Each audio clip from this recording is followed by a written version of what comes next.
டேய், என்னடா ஜனநாயகன் படத்தை ஆன்லைனில் ரிலீஸ் பண்ணி வச்சுருக்கீங்க?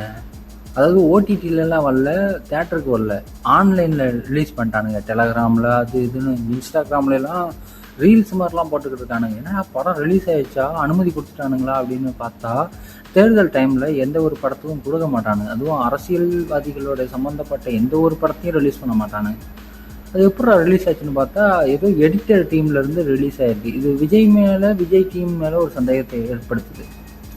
ஏன்னா இது பிரச்சாரத்துக்காக எடுக்கப்பட்ட படம். இந்த படம் எப்படி ஆன்லைனில் ரிலீஸ் ஆச்சு? விஜய் மேலேயே ஒரு சந்தேகம் வர்ற மாதிரி இருக்குது. இன்னும் ஒரு 10 நாள் இருக்குமா? மேக்ஸிமம் 13 நாள் இருக்குது. 13 நாளுக்குள்ளே ரிலீஸ் பண்ணி விட்றானுங்கன்னா யார் மேலே சந்தேகம் வரும்? இதை 40 லட்சம் பேர் ஷேர் பண்ணியிருக்காங்கன்னு சொல்கிறாங்க. அந்த 40 லட்சம் பேர் அடுத்தடுத்து ஒவ்வொருத்தன்ட்டே போய் சேர்க்க மாட்டானுங்களா? திரும்ப இந்த படத்தை எலெக்ஷன்லாம் முடிஞ்சிச்சுன்னு முடிஞ்சிட்டு இந்த படத்தை தேட்டருக்கு கொண்டு வந்தாலும் நீங்கள் அந்த 300 கோடி வசூல் பண்ணிடுவீங்க. இந்த தற்கொலை கூட்டம் போய் பார்க்கும், அதெல்லாம் பிரச்சனை இல்லை. ஆனால் இது இந்த ப்ரொபகண்டா இருக்குல்ல, அந்த ப்ரொபகண்டாவை பரப்புறதுக்குன்னே விஜய் டீம் இதை பண்ணுறதுக்கான நிறைய வாய்ப்பு இருக்குது.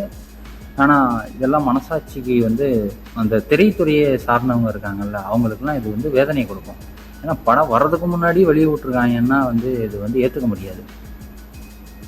ஆனால் இதில் சிக்கிறவன் நெசமாவே அந்த மூவியை ரிலீஸ் பண்ணான்ல, அவன் சிக்கனா அவன்கிட்ட உண்மையை கறக்க முடியும்.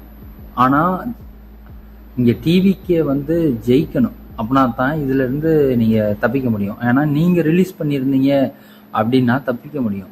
ஏன்னா உங்களுக்காண்டி ஒருத்தன் கரூர் விஷயத்தில் அந்தளவுக்கு கொந்தளிக்காத ஒருத்தனும் கூட, இந்த திரைத்துறையை சார்ந்தவன் ஒருத்தன் கூட கொதிக்காதவன் இந்த படம் ரிலீஸ் ஆயிடுச்சு ஆன்லைனில் லீக் பண்ணிட்டானுங்க அப்படின்னு சொன்னோன்னே அத்தனை பேரும் கொதிக்கிறான். ரஜினியிலேருந்து அத்தனை பேரும் கொதிக்கிறானுங்க.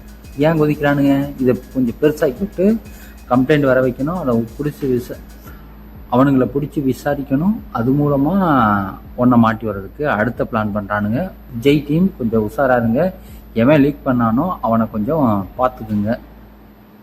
அதாவது நீங்கள் லீக் பண்ணியிருந்தீங்கன்னா உங்கள் சார்பு இருக்கக்கூடியவனாச்சும் சிக்கிற போகிறான், அவனை பார்த்து இருந்துக்க சொல்லுங்கள்.